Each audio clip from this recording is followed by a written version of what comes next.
Everybody. Looking out the Sea of Galilee right now in the morning. As soon as I woke up, for some reason, the song Heaven from Persona 4 played in my mind. For those of you who played that game.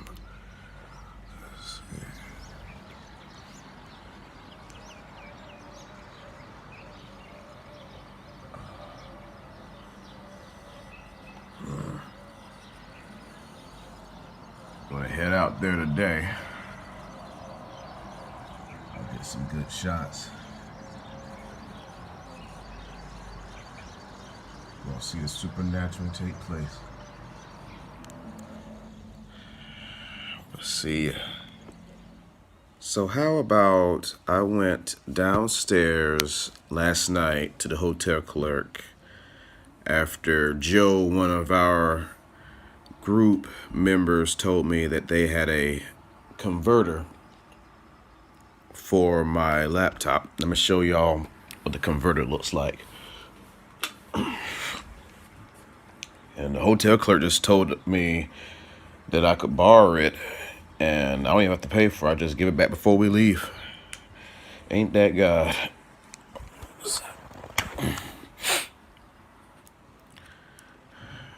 This is what the outlets here in Israel look like.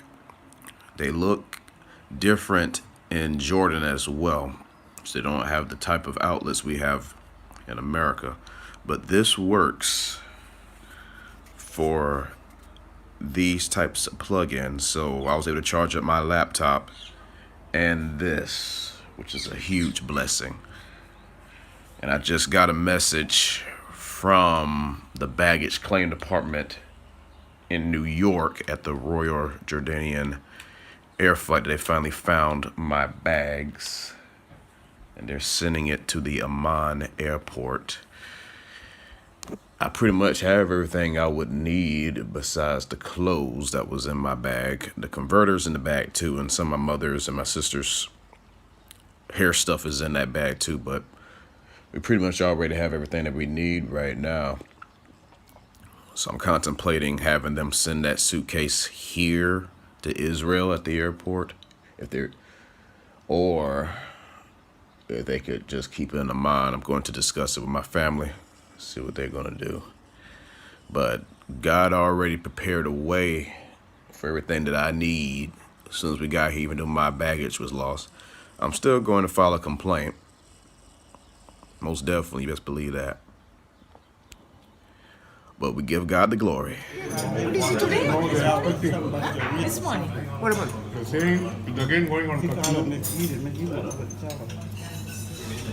So who's the prime minister now?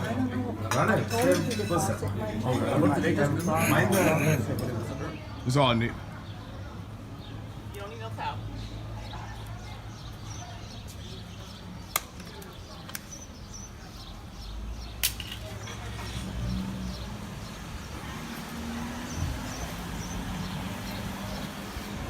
Might as well get one. You got a spare? Salah, and I am your tour guide for the rest of this journey of this pilgrimage. Salah, yes, Salah, and I'm going to be with you till the rest of this journey, and happy, excited to be with you folks. I just arrived from Jerusalem, by the way. Oh, wow. Yeah, it took me 2 hours exactly.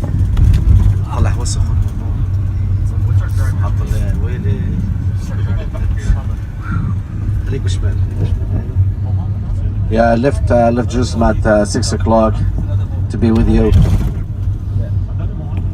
هلا المشي هلا على شمال هلا على شمال يمين اطلع عشان نوفر الناس دخلت الطبرية كلها بنيجي هيك مع بعض. ما بدي اتعلم الشوارع على المكيال صح. على اليمين ايوه. اخر الشارع بجيك رمزول تاخذ فيه على الشمال. Salah, you got a room tonight? You got to go another 2 hours home tonight? No, that was one of the conditions that I got, come up here. Is I said if I don't have a room, I'm not coming up here. So, because what happened is, folks, since October 1st, I didn't have a day off. I'm not exaggerating. I'm not making this up. 6 months? 6.5 months. I did not have one single day off. I was so busy. Whoa. I've been doing this, folks, for 23 years. So I have a lot of requests, and I kept, this was one of the craziest seasons ever. So I honestly, I was not supposed to be working with you folks, but what I understood from the travel agent is that the guy that was supposed to take you made a big mistake. I think he overlapped this with another group. Something happened. I don't know what went wrong, and nobody else was available. Looks like I was the only guide in Israel that was available these few days. And I said, sure, I'll help out. That's what happened. But I honestly, until the day before yesterday, I thought I had a 5-day holiday, and that goes now. It's gone, so it's all right. That's okay. It's all right. Oh well, folks, the weather is so clear today. If you look to your right, there's a Sea of Galilee, and 3 o'clock. You see that snow-capped mountain? Yes. That's Mount Hermon. The snow-capped mountain. That's the only ski resort in the state of Israel, right there. So we're looking at Lebanon and Syria because it sits on the corner of 3 countries, the borders of 3 countries, Syria, Lebanon, and Israel. So we share the mountain. The highest peak, though, is on the Syrian side. The second highest is in Lebanon, and the lowest part is in Israel. And that is still snowing. We had snow up to 2 days ago. So what happens to that snow when it starts melting? It joins the Jordan River and then comes into the Sea of Galilee. So I believe at 10 o'clock, I was just going through your itinerary. At 10 o'clock, we have a boat ride, right? You all know that, right? Yeah, that's in the morning or Yeah, we have it at 10 o'clock. It's already set. Faris took care of it. 10 o'clock, we have a boat ride from Ginosar Kibbutz down to Lido, city of Tiberias. It's a beautiful day. I think the expected temperature today in Fahrenheit or Celsius, it's lower 80s, folks. So it's going to be hot today. So I believe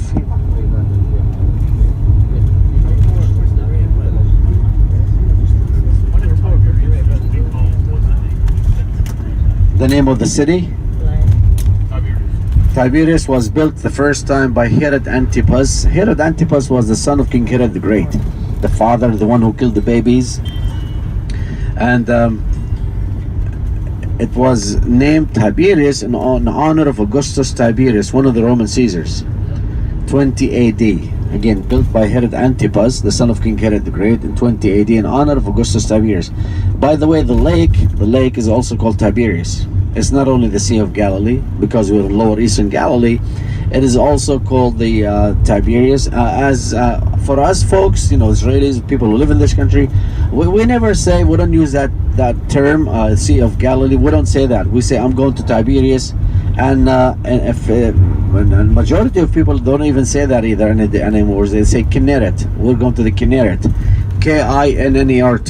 Kinneret is the name of this lake because it is shaped like a violin, the musical instrument, and that's what Kinnor or Kinneret means. So it's the Kinneret or Tiberias, Sea of Galilee, and in some old history books, it is also called the Syrian Sea because the right side, folks, if you look to your right side, 3 o'clock, those are the Golan Heights.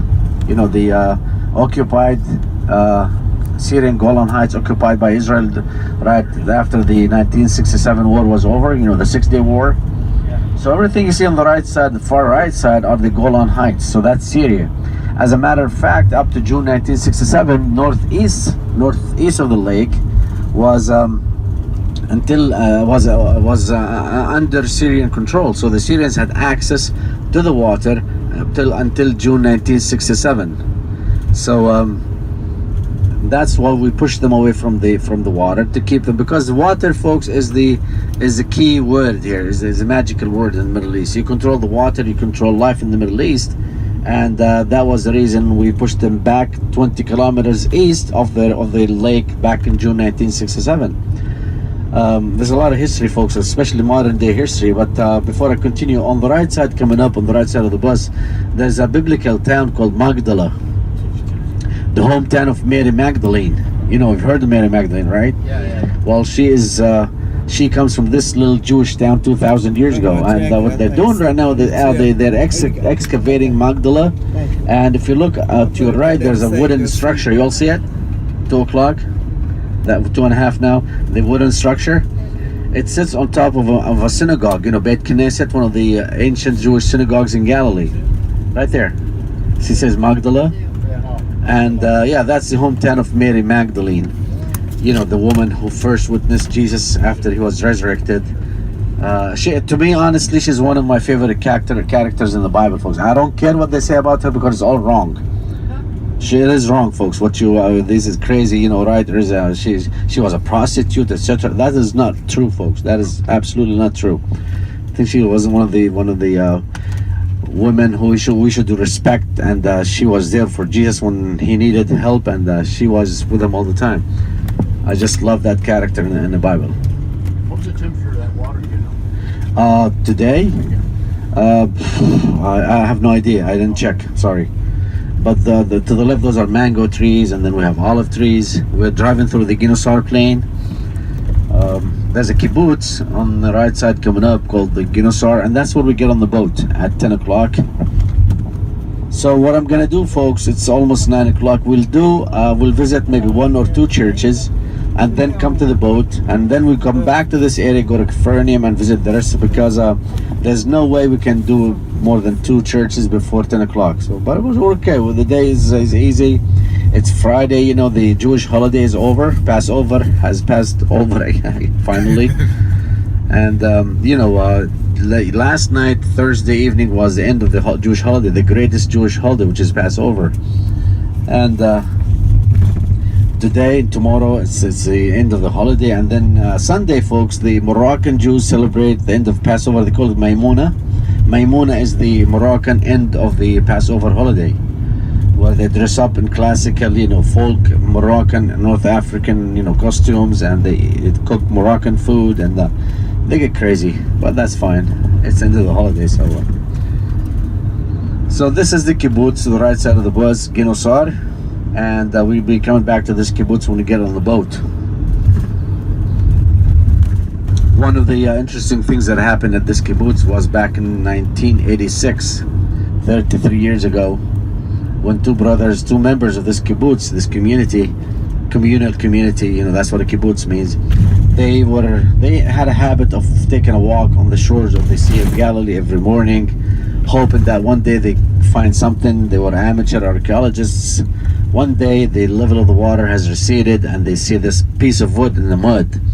And because they were also fishermen, they knew it was a fishing boat, an ancient fishing boat, lots of Roman nails, but made of wood, cedar wood. But when you leave a piece of wood, folks, in the water for that long, it becomes very delicate. It's very, you touch it, it breaks. It becomes like powder. So they knew they're looking at something very, very precious and something very old. Now, how do we get it out of that mud? If you try to force it out, it will break to pieces, and we don't want to do that. So they consulted many authorities, the port authorities, pharmaceutical companies, everybody, the Air Force. Finally, the decision was that they would spray it with white polyurethane. You know, that material that once you spray it becomes hard. And they took it out of the water, and now it's on display at the museum of the ancient boat. We know it's a 1st century boat because they found coins in that boat from the 1st century, nails, pottery, oil lamps, and coins. Now, yeah, those are bananas. Was it a boat that Jesus would have been on? Maybe. We don't rule that out because it's a 1st century boat. Maybe was it one of the boats that Peter used to fish on? Maybe he mended it one day. We don't know. But what we know for sure is a 1st century boat. So all these potential, arguments are fine. So that is kept at the museum. But again, folks, it's Friday morning. It's the end of the holiday. Roads are almost empty, which is good because this would have been a very, very busy highway. All mango trees on both sides of the bus again. So where's the museum? Is it here? It's in there, yes, sir. When we go to if you pay the ticket, they let you in. When we go get on that boat, wooden boat that takes us across the sea, that's where they have the wooden boat. But it's worth looking at. It is, honestly. It's made of cedar. It's big enough for maybe 8 or 10 fishermen. and we know for sure it's a first century boat.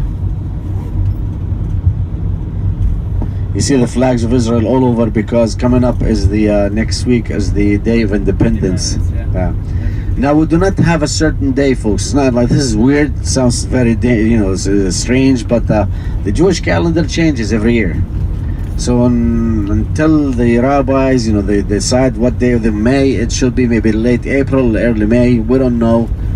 We don't have. It's not like the 4th of July. You know what I mean? Or any other country. It's not set. It changes all the time. Yep. Over here, this power station is fed by the hydraulics, the water pumps that are hidden inside this mountain, and I say hidden because they are. Because when this was built in the early 1960s, the Syrians were still across the lake.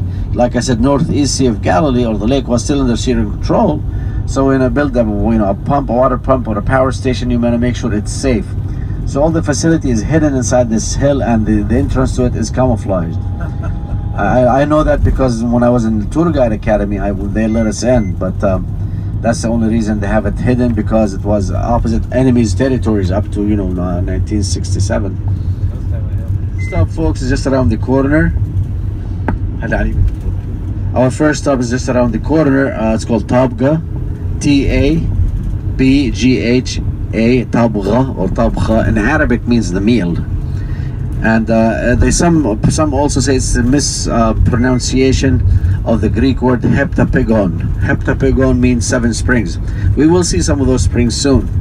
So Tabgha or Tabgha in Arabic means a meal, and this is a traditional site where Christ fed the 5,000, maybe 10,000 folks with 2 fishes and 5 loaves of bread. Now what I like to do, folks, I only do Christian tours. What I like to do everywhere we go, I like to read the scripture. Now, because I left my home in such a hurry, I left my Bible back home. Does anybody would like to read for us? Anybody would like? Maybe it's a different person on every side. Would you like to do that, or you don't want to do that? Yeah, okay. You can do that. Because this is the land of the text, Yeah. and that's what I do. But if you don't want to skip that, that's fine. But I think you should. At least every site will have a volunteer. Somebody would read something for us. Is that okay, folks? Yes.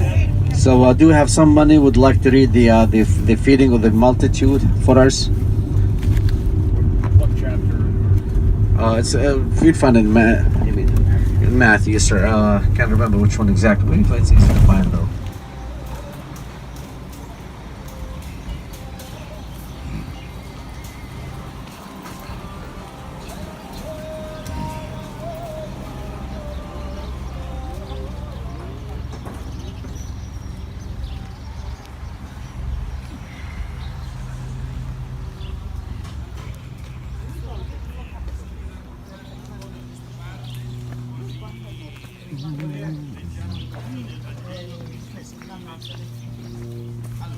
Marco capitolo 6. Sceso dalla barca,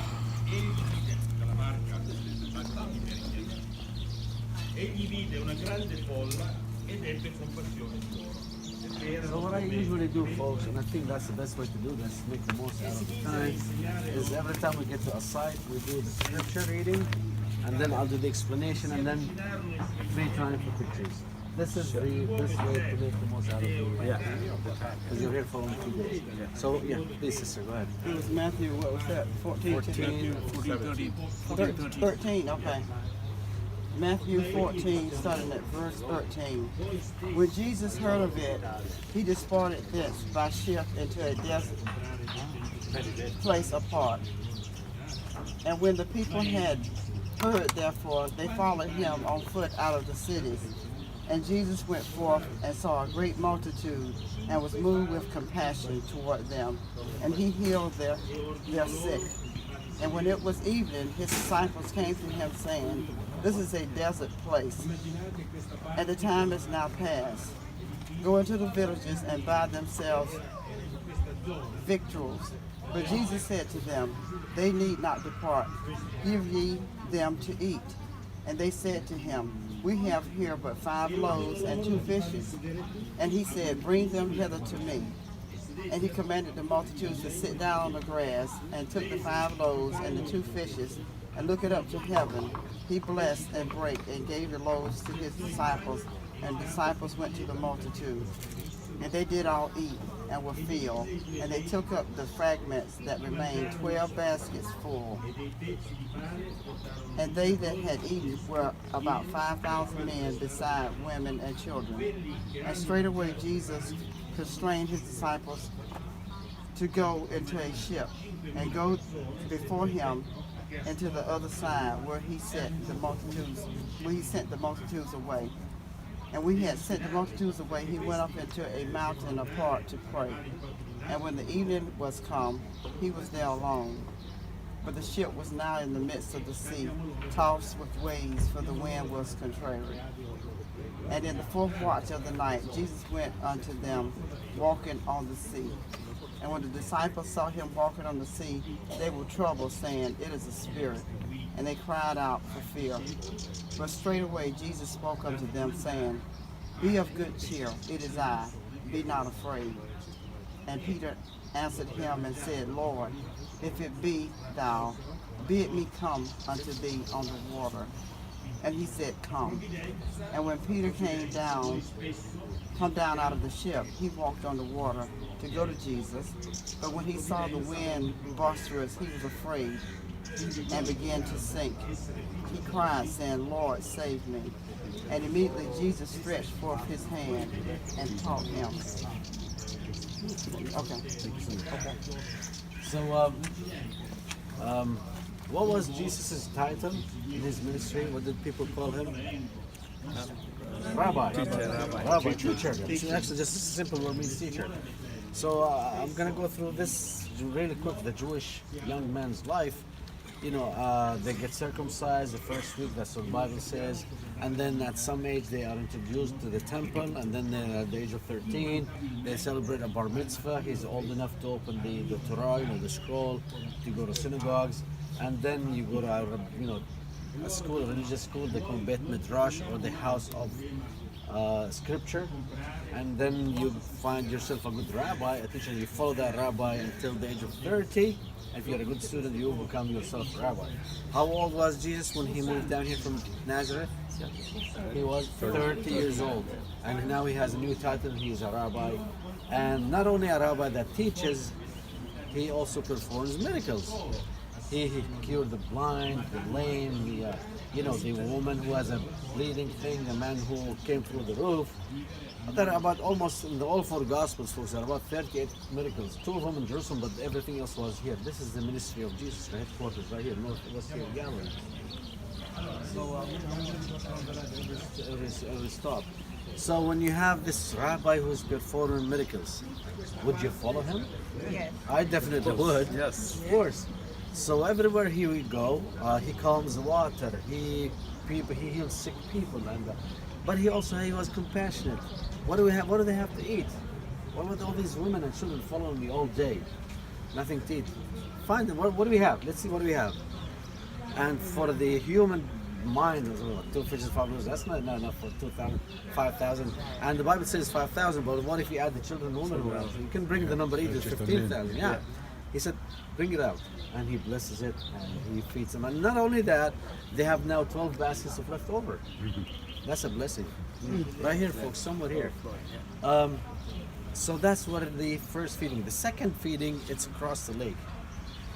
What happens across the lake? This is Northwest Sea of Galilee. It's very important that you understand this first.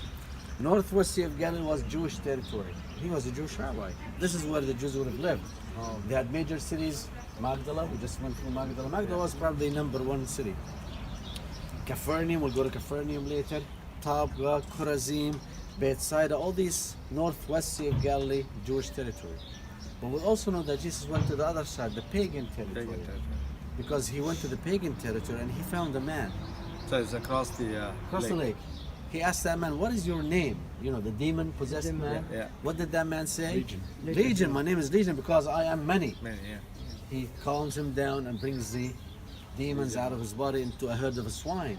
Swine because pagan territory. No, you can't find swine in Jewish territory because nobody, they don't eat, that would be not kosher. So had to be across the lake, which Jews kind of stayed away. We don't go to that area. It's called the land of the Gerushin. the land of the cast out. Oh, okay. You have a problem, you're sick in the head, they send you to that area. You stay there as long as you want, don't come back here. Oh. And that's what Jesus does. No, he's a man, all he needs is he needed compassion, he needed to be healed. So he heals him, and he probably came back here after that, the demons were out of his body. That's Jesus, folks, that's what rabbis do. But this is just, we're only touching the surface right now. We're gonna go deeper as we go on, all right? Let's get you over here.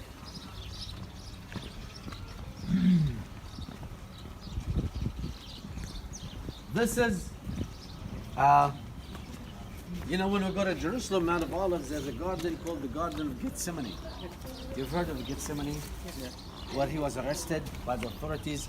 Well, Gethsemane, folks, are two words. It's not just one word. Two words. Gat Shemanim.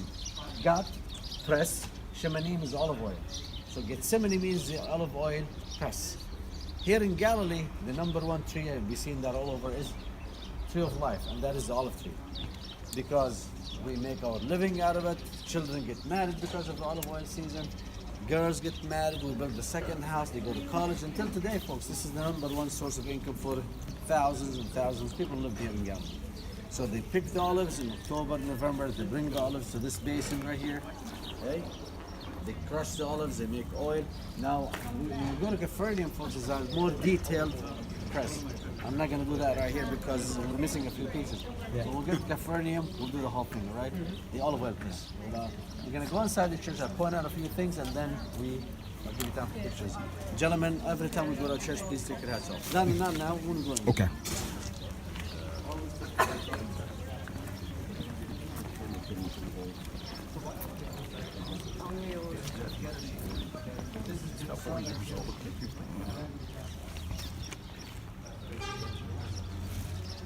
That's what I want a picture of this.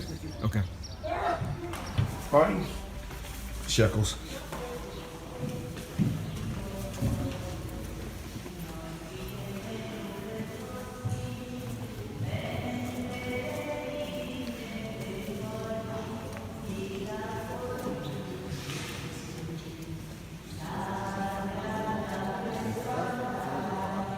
There's the world famous museum of basket with two fishes and one fish and one each side, two fish. And inside the basket, how many loaves of bread we should have here? No, it's fine. Two fish. If you look carefully, you only see 4 loaves of bread. This was done 1,600 years ago, back in the Byzantine period. On purpose, the artist who did this, he was an Egyptian Coptic artist. Jesus calls himself, I am the bread of life. So that brings the number back to 5. So you can see when we go to Jericho, there's a shop that sells ceramics. You can buy that in mugs and because that's the world famous Christian mosaic. Because fish is a symbol of Christianity. Okay, so that's what it comes from. That's what it comes from. Yeah. So it's right there in front of us. See, we have 2 kinds of mosaics. The old mosaics. This is the shiny yellowish color. This is 1982. We kind of kept the same motifs and styles. The tower where they measure the water of the Nile. See, it has numbers on it. The higher the number, the more taxes you pay. Yeah. Because we have the lake here. The Romans also made people pay taxes. They will measure the level of the lake. More water, more food, more taxes you pay. So is there the same quantity of fish on the? Yeah. Tilapia. Yeah, for St. Peter's fish, we're going to have for lunch today.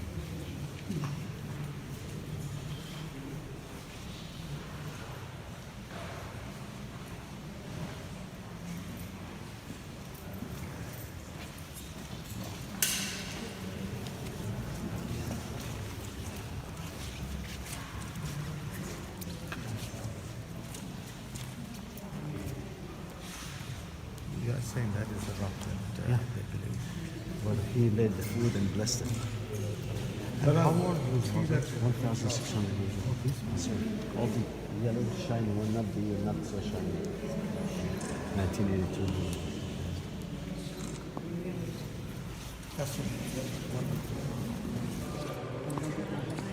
We are drawing anointing from this place and other places we're going to. era una vegetazione abbastanza ricca, abbondante proprio in questa area. È anche importante perché queste acque alcune sono acque calde e soprattutto nell'inverno favoriscono che i pesci del lago vengano da questa parte. E Gesù ha preso l'esempio del padre.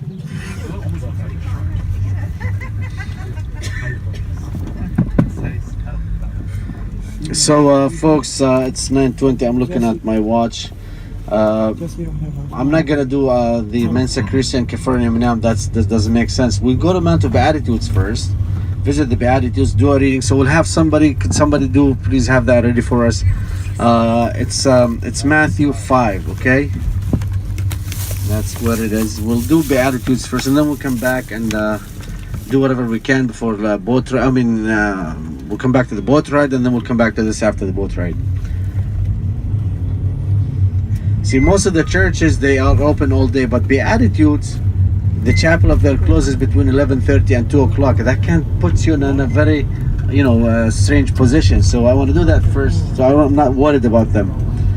But we'll be fine, because I really like to take my time everywhere I go. It's very important, folks. I understand how much money you spend to be here. This is an expensive journey, and you deserve the best. I want to give you the best. Thank you. Yes, sir. So our next stop is right up there on the right side of the bus, the Beatitudes, Sermon on the Mount. So again, when we get there, we'll have somebody kindly read for us, and then I'll do the explanation, of course, and then we'll give you time to take pictures of the beautiful gardens that they have, the beautiful chapel as well, built by the Italian, bless you, an Italian architect. Folks, remember his name, because we're going to be seeing his work everywhere we go. The Italian's architect name is Antonio Baraluzzi. Okay, Baraluzzi. And you say his name, you have to do this when you say his name. Okay, we promise. Baraluzzi. All right. You gotta be Italian when you say his name. Baraluzzi. Forget about it. Do we have a New Yorker on this bus? Thank God. Forget about it. Never believe anybody that jumps with our hands. Yeah, gestures. I'm just kidding. That's my favorite city. Every time I go to the US, folks, I gotta go to New York, catch up with the boys. Johnny and Anthony, and look at that view, folks, to your left of the Sea of Galilee. Isn't that beautiful? Calm, quiet. All these boats out in the water, these wooden boats, we're gonna get in one of those at 10 o'clock. Beautiful journey. I'll start when we get on the boat, start with the explanation, and then we'll sail and have them play music for us. It'll be fun, a lot of fun. It's about an hour. No. It's not that good, no. It's one they had here,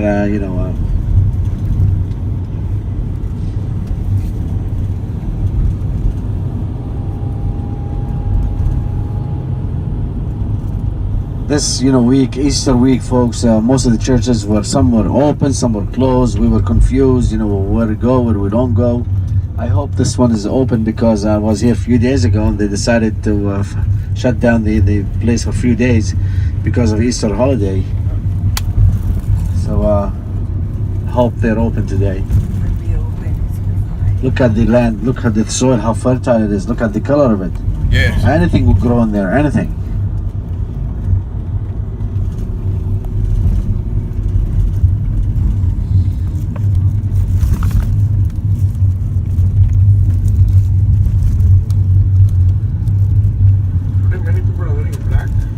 Yeah.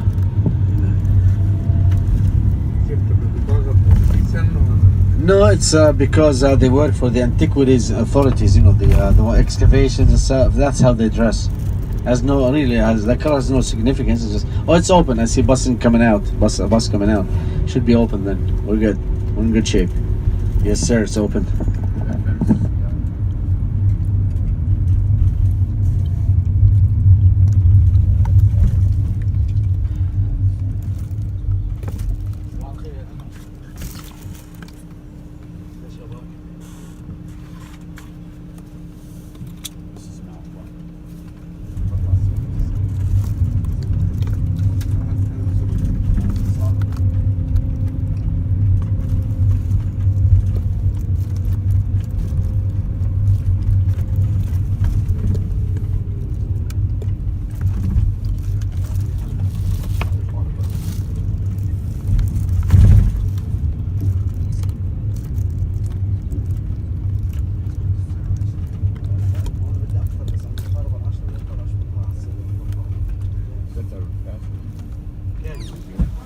I never thought of that before.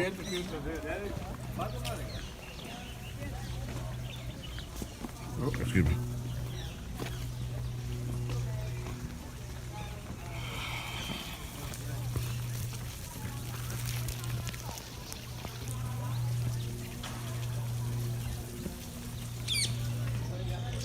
That's rubber up there. Who's doing the reading, folks? Who's reading for us? Okay. Matthew 5. Now when Jesus saw the crowds, he went up on a mountainside and sat down. His disciples came to him and he began to teach them. He said, "Blessed are the pure, poor in heart, poor in spirit, for theirs is the kingdom of heaven. Blessed are those who mourn, for they will be comforted. Blessed are the meek, for they will inherit the earth. Blessed are those who hunger and thirst for righteousness, for they will be filled. Blessed are the merciful, for they will be shown mercy. Blessed are the pure in heart, for they will see God. Blessed are the peacemakers, for they will be called children of God. Blessed are those who are persecuted because of righteousness, for theirs is the kingdom of heaven. Blessed are you when people insult you, persecute you, and falsely say all kinds of evil against you because of me. Rejoice and be glad, because great is your reward in heaven. For in the same way they persecuted the prophets who were before you. You are the salt of the earth, but if the salt loses its saltiness, how can it be made salty again? It is no longer good for anything except to be thrown out and trampled underfoot. You are the light of the world. A town built on a hill cannot be hidden. Neither do people light a lamp and put it under a bowl. Instead, they put it on its stand and give it light to everyone in the house. In the same way, let your light shine before others, for they may see your good deeds and glorify your Father in heaven. Thank you, brother. Nobody sees that sign. Nobody sees that picture. Yeah, I know. Anyway, so here's the rabbi's story again, everybody. This is part of the Holy Triangle, by the way. He had the feeding, like I said, 5,000-10,000 people. Now they're fed, and if you are followed by thousands of people, and you want to say something to them, you want to make sure they hear and listen to every word you say. Where would you go? Up on the boat. Up here in the boat. On a hill. Yeah. I mean, they had. You go up on the high place, right? Yeah. Why also? There's another reason. Where did Moses go to receive the tablets?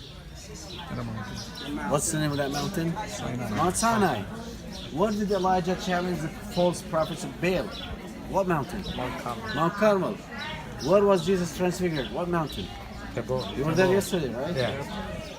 Where did the devil take Jesus to? What mountain? Temptation. There's the word mountain, mountain, mountain, mountain, mountain. Why do you want to go to mountain all the time? You want to be closer to who? God. God. It's not only the physical part. You want him to be seen, and you want him to hear the word you say and to understand that word. You also want to be closer to God. You'll be inspired.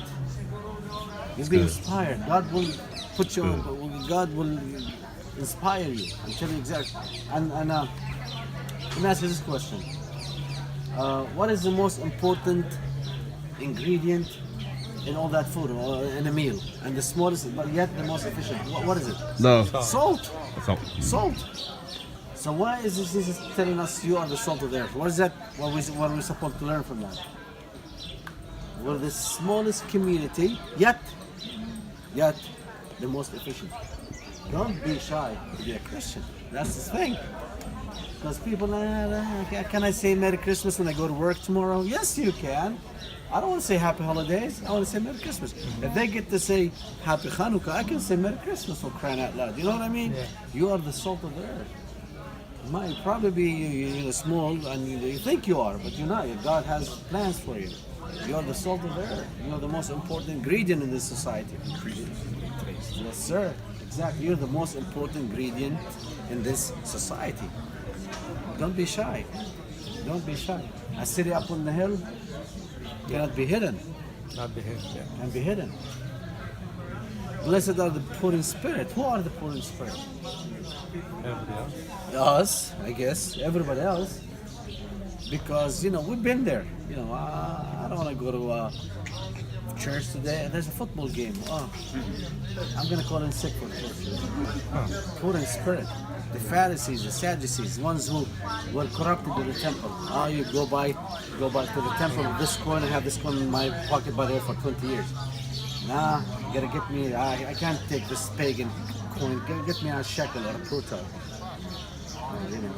I'll sell it to you, and I'll sell it to somebody else in the second day. Poor in spirit. This is, folks. By the way, the sermon is a long sermon.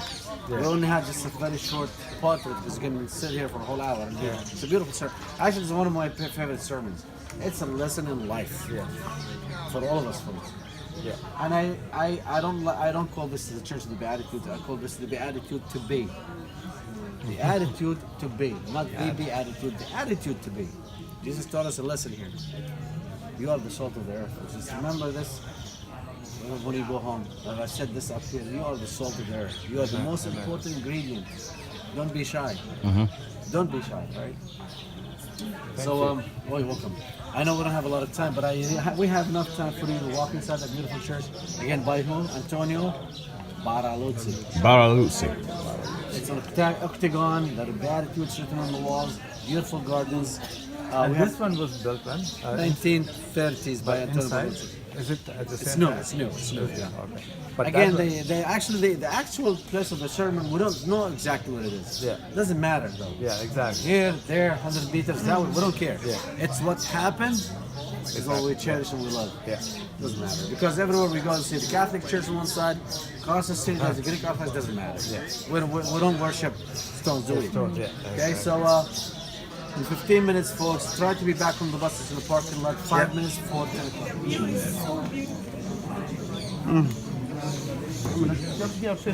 Okay.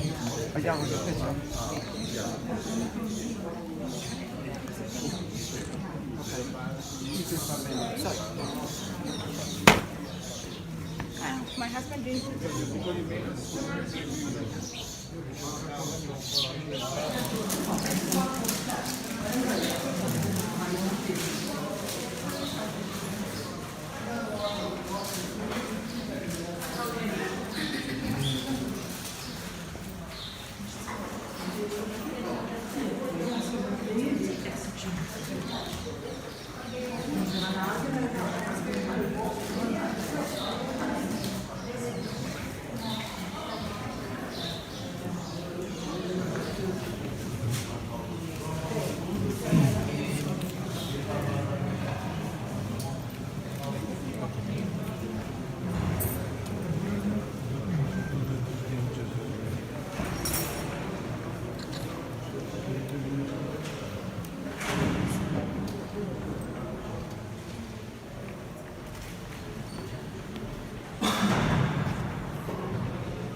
Everything's on crunch time. Time goes by so fast.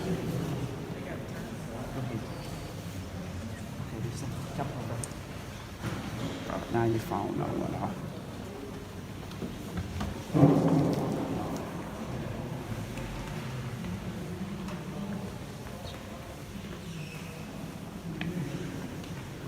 Just take a picture.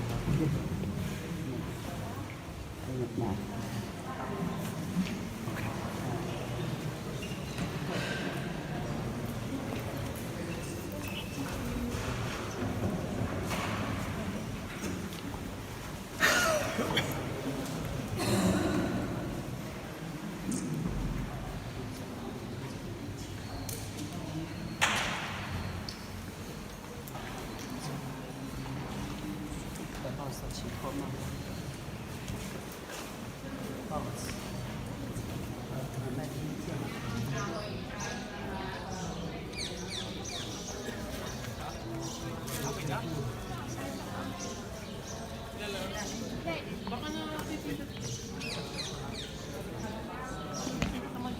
What's that up there?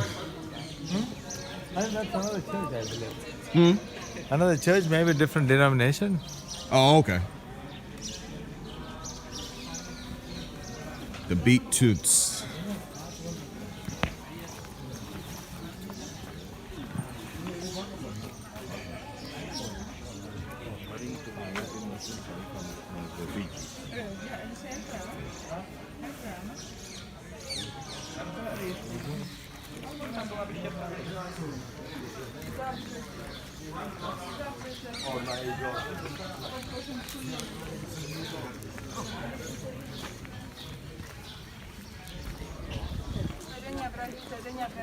Jakieś ma mazidło nakładane.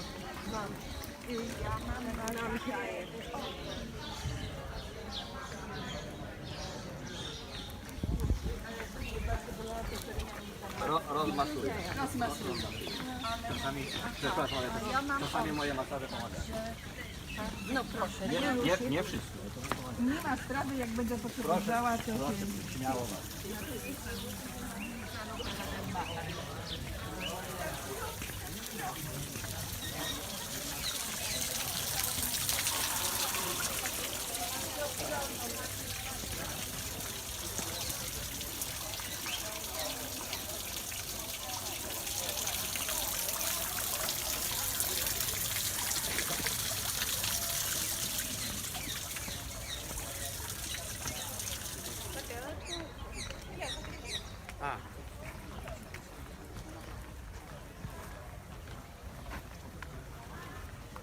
ரொம்ப தூரத்துல இருக்கிறீங்க இல்ல இல்ல இதோட நீங்க ரெண்டு பேரும் நில்லுங்க we will take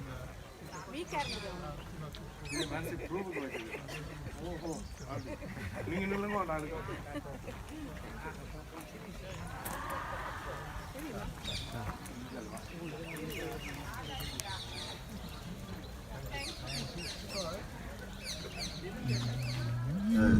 The spring water runs through. We call them wadis in the Middle East, and that is called the wadi or the valley of doves. It is the valley of doves, which was part of the Via Maris. The Via Maris means the sea road that connected Sea of Galilee to the city of Nazareth and the other Jewish towns, which means Jesus would have walked through that valley many times, traveling between Nazareth and where he grew up, where his family continued to live, and back to his ministry here in northwest Sea of Galilee. It was also part of the Via Maris, where merchants and travelers traveled and walked through that valley many times. The Valley of Doves. Once you come out of that valley, the Valley of Doves, once Jesus came out of that valley, the first Jewish town would be Magdala. So, fishermen, farmers, shepherds who lived here, especially fishermen, you catch fish and then you take it to the fish market, and Magdala was the fish market because they found evidence of these fishing utensils, cleaning fishes and water aqueducts for the cleanage. So you buy your fish, you want to buy fish, you go to Magdala. You want to sell your fish, you come to Magdala. You have a problem with your net or hooks, you come to Magdala. They found evidence of a very big fish market in Magdala. Just once you came out of that valley, the Valley of Doves. So we believe Jesus walked through that valley many times, traveling between his ministry at northwest Sea of Galilee, Bethsaida, and back to Nazareth and Cana, where he performed the first miracle, the sign according to John, where he turned water to wine. So we're almost there in a couple of minutes, folks. We'll get on the boat. They just gave me a call. They're waiting for us, asking where are we, because we're supposed to be there by 10. I said we'll be there in 2 minutes. So we should be fine. See those bananas? They once they harvest them, they burn them. They're burnt, and then they grow a new crop for the next season. Some people sometimes they call them banana trees. It's not a tree. It's just a plant. It's just leaves and leaves. And by mistake they call them trees. So by the end of the season they will die, and then a new they cut them down. Yes, sir. How long does it take a banana tree to grow? Sorry? How long does it take a banana tree to grow? A few months. A few months. Oh wow. Oh wow. But they always grow them in low lands, low areas, you know, because it's nice and warm. Because bananas' first enemy is the frost. Frost burns it, kills it. So you can't have them up in higher areas. You have to be to grow them always in low areas where there is no frost. Not in Canada.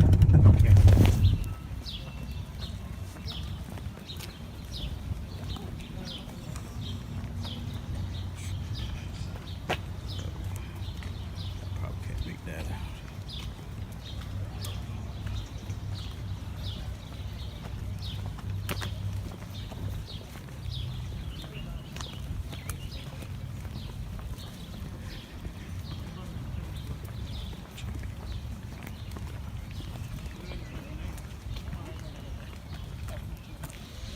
In the Galilee courtyard.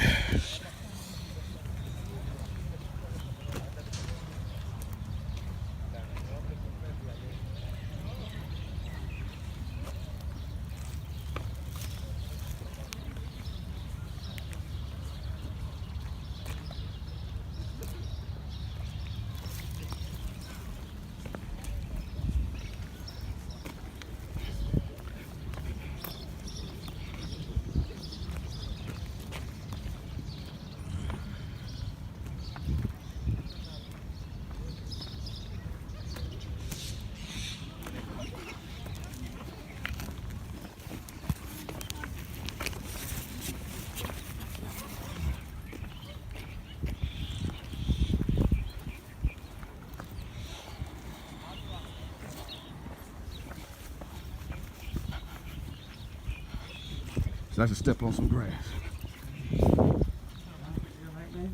Yeah.